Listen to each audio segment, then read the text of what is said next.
உங்களது மன வாழ்க்கையை மகிழ்ச்சியாக மாற்றிட நம்ம தமிழ் முருகன் சேனல் சார்பாக வாழ்த்துக்களை தெரிவித்துக் கொள்கிறோம்.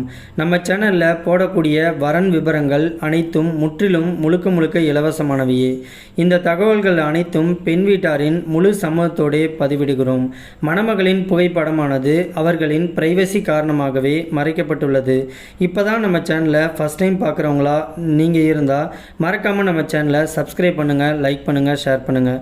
அப்போ தான் நம்ம சேனல் போடக்கூடிய வீடியோக்கள் உங்களுக்கு நோட்டிஃபிகேஷனாக வரும். இன்றைக்கி நம்ம முதலாவதாக பார்க்கக்கூடிய மணமகளுடைய பேர் வந்துட்டு தேன்மொழி. இவங்களுக்கு வயது வந்துட்டு 37 வயது ஆகுது. இவங்களுடைய ஜாதின்னு பார்த்துட்டிங்கன்னா இந்து சமுதாயத்தில் பிள்ளைமார் உட்பிரிவை சேர்ந்தவங்க. இவங்களுடைய ராசி வந்துட்டு கும்பராசி, சதயம் நட்சத்திரத்தை சேர்ந்தவங்க.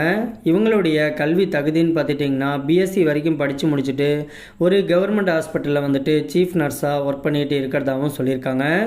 இந்த மணமகளுக்கு மாத வருமானமே 35,000க்கு மேலே சம்பளம் வாங்குறதா சொல்லியிருக்காங்க. இந்த மணமகளுடைய திருமண நிலைன்னு பார்த்துட்டிங்கன்னா முதல் அல்லது மறு திருமணத்துக்கு சம்மதமும் தெரிவிச்சிருக்கிறாங்க.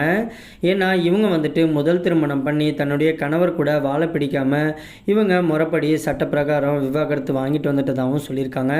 இந்த மணமகளுக்கு ஒரே ஒரு பெண் குழந்தை தான் இருக்குன்னு சொல்லியிருக்காங்க. இப்போ அந்த குழந்தைக்கும் ஒரு 15 வயசு ஆகுதுன்னு சொல்லியிருக்காங்க. இப்போவே தன்னுடைய பொண்ணுக்கு வந்துட்டு ஒரு 25 பவுன் வந்துட்டு நகை சேர்த்து வச்சிருக்கிறதாகவும் சொல்லியிருக்காங்க. அது போக இவங்க வந்துட்டு நல்லா படிச்சுட்டு இன்னைக்கு ஒரு கவர்மெண்ட் உத்தியோகத்தில் இருக்கிறதுனால தன்னுடைய சேவிங்ஸ் மூலயமா இன்னைக்கு இவங்க கையில் பணமாகவே வந்துட்டு ஒரு 8 லட்சம் பணம் வச்சிருக்கிறதாகவும் சொல்லியிருக்காங்க. இந்த மணமகளுக்கு வசதின்னு பார்த்துட்டிங்கன்னா சொந்த வீடு நலன்ட்டு எல்லா வசதியுமே தனக்கு இருக்குன்னு சொல்லியிருக்காங்க. இவங்க மயிலாடுதுறை பகுதியில் தான் வசிச்சுக்கிட்டு இருக்கிறதாகவும் சொல்லியிருக்காங்க. இந்த மணமகளுக்கு சொந்தம்னு சொல்லிக்க கூட யாருமே இல்லை அப்படிங்கிறதுனால தனக்கு மறுவாழ்வு கொடுக்க போகிற கணவர் வந்துட்டு தன்னை கடைசி வரைக்கும் நல்லபடியாக பார்த்துக்கணும்னு சொல்லியிருக்காங்க. தனக்கு மறுவாழ்வு கொடுக்குறவருக்கு ஏற்கனவே திருமணம் ஆகியிருந்தாலும் பரவாயில்ல, ஆனால் குழந்தைங்க எதுவும் இருக்கக்கூடாதுன்னு ஸ்ட்ரிக்டாகவே சொல்லியிருக்காங்க. இவங்க நல்லா படிச்சுட்டு ஒரு நல்ல ஒரு உத்தியோகத்தில் இருக்கிறதுனால தனக்கு வரக்கூடிய கணவர் வந்துட்டு ஒரு கவர்மெண்ட் உத்தியோகத்துக்கு போக முடியலனாலும் தன்னை மாதிரியே படிச்சுட்டு ஒரு நல்ல சம்பளம் வாங்கக்கூடிய ஒரு நல்ல கணவராக தான் தேவை அப்படின்னு சொல்லியிருக்காங்க.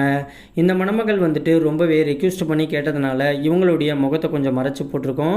நேரில் வந்து கேட்டாக்க ஃபோட்டோ மற்றும் ஃபோன் நம்பர் டீட்டெயில் எல்லாமே கொடுக்குறேன்னு சொல்லியிருக்காங்க. இந்த மணமகளை உங்களுக்கு பிடிச்சிருந்துச்சு அப்படின்னா ஸ்க்ரீனில் தெரிகிற இந்த மின்னஞ்சல் முகவரிக்கு நீங்கள் உங்களுடைய முழு விவரத்தையும் அனுப்பிச்சி விட்டீங்க அப்படின்னா பெண் வீட்டார் சைடு உங்களை பிடிச்சிருந்துச்சு அப்படின்னா அவங்களே தொடர்பு கொள்கிறேன்னு சொல்லியிருக்காங்க. அதுக்கு அடுத்த மணமகளுடைய பெயர்னு பார்த்துட்டிங்கன்னா கண்மணி. இவங்களுக்கு வயது வந்துட்டு 44 வயது ஆகுது. இவங்களுடைய ஜாதின்னு பார்த்துட்டிங்கன்னா இந்து சமுதாயத்தில் வாணிய செட்டியார் உட்பிரிவை சேர்ந்தவங்க.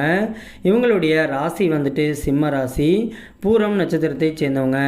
இவங்களுடைய கல்வி தகுதின்னு பார்த்துட்டிங்கன்னா BE வரைக்கும் படித்து முடிச்சுட்டு அசிஸ்டன்ட் என்ஜினியராக கவர்மெண்ட் EBயில் வந்துட்டு ஒர்க் பண்ணிட்டு இருக்கிறதாகவும் சொல்லியிருக்காங்க. இந்த மணமகளுடைய திருமண நிலைன்னு பார்த்துட்டிங்கன்னா 2ஆம் திருமணத்துக்கு தான் சம்மதமும் தெரிவிச்சிருக்கிறாங்க. இந்த மணமகளுடைய வசதின்னு பார்த்துட்டிங்கன்னா சொந்த வீடு நிலம்ட்டு நல்ல ஒரு ஆடம்பரமான வாழ்க்கையை தான் வாழ்ந்துக்கிட்டு இருக்கிறதாகவும் சொல்லியிருக்காங்க. இவங்க தூத்துக்குடி பகுதியில் தான் வசிச்சுக்கிட்டு இருக்கிறதாகவும் சொல்லியிருக்காங்க. இந்த மணமகள் வந்துட்டு ஜாதி வயதை பற்றிலாம் எந்த ஒரு தடையுமே கிடையாது. தனக்குன்னு கடைசி வரைக்கும் ஒரு துணை இருந்தால் போதும் அப்படிங்கிறதுக்காக இவங்க இன்றைக்கி மறு திருமணம் பண்ணிக்கிறதுக்கு சம்மதம் தெரிவிச்சிருக்கிறாங்க. இந்த மணமகளை உங்களுக்கு பிடிச்சிருந்துச்சு அப்படின்னா ஸ்க்ரீனில் தெரிகிற இந்த மின்னஞ்சல் முகவரிக்கு உங்களுடைய விபரம் ஃபுல்லாத்தையும் அனுப்பிச்சு விட்டீங்க அப்படின்னா மணமகள் வீட்டு சைட்லேருந்தே உங்களை தொடர்பு கொள்கிறேன்னு சொல்லியிருக்காங்க.